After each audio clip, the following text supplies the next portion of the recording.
Hi, I'm KL Wandasan, and I'll be talking about violent video games. And these are my note cards. 1, 2, 3, and 4. And these are my years.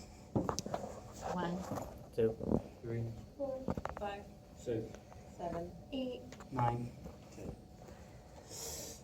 Alright, so we actually have heard a lot about how violent video games don't cause violent behavior and tendencies in young adolescents and teenagers, but there's a lot of evidence that also supports the fact that they do cause violent tendencies, even though it's not a proven and controversial item of topic. The three things I'm going to be talking about is like the lowered empathy of kindness and empathy between young adolescents and teenagers towards strangers, family, and friends. Also be talking about distinguishing fantasy from reality in young teens and adolescents, and also how video games desensitize crime and to how serious they can be, especially like explicit images such as porn and other mature content. Firstly, I'll talk about a study done by Douglas Gentile. It was a guide talking about how young kids couldn't explain or understand why fantasy and reality is hard to tell apart between both worlds.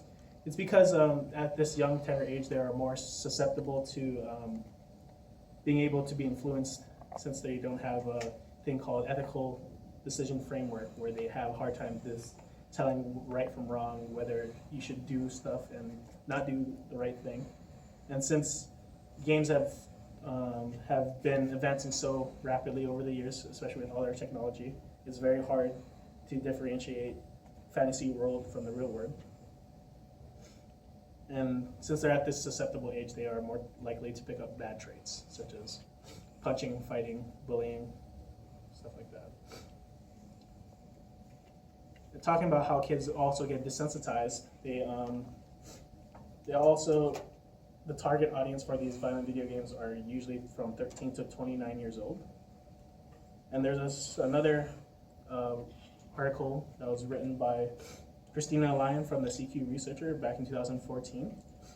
And she also titled this article called Media Violence, and this also talks about how since items of mature content have been so saturated the market, like the internet and social media, that people become numb to such images such as adult modeling, video game characters that have a lot of nudity and other stuff like that. And in these games, usually you also take part in seeing a bunch of crimes and other actions such as prostitution, carjackings, and other stuff like that in like games like Grand Theft Auto and like, what's it called, Red Dead Redemption. There's also another two studies that were actually done by Ashley Frazier, which is the first one, and she talks about how association between friends and family and strangers have links to lower empathies from other adolescents and teenagers. And they also talked about how they're more likely to see strangers in like situations they have lower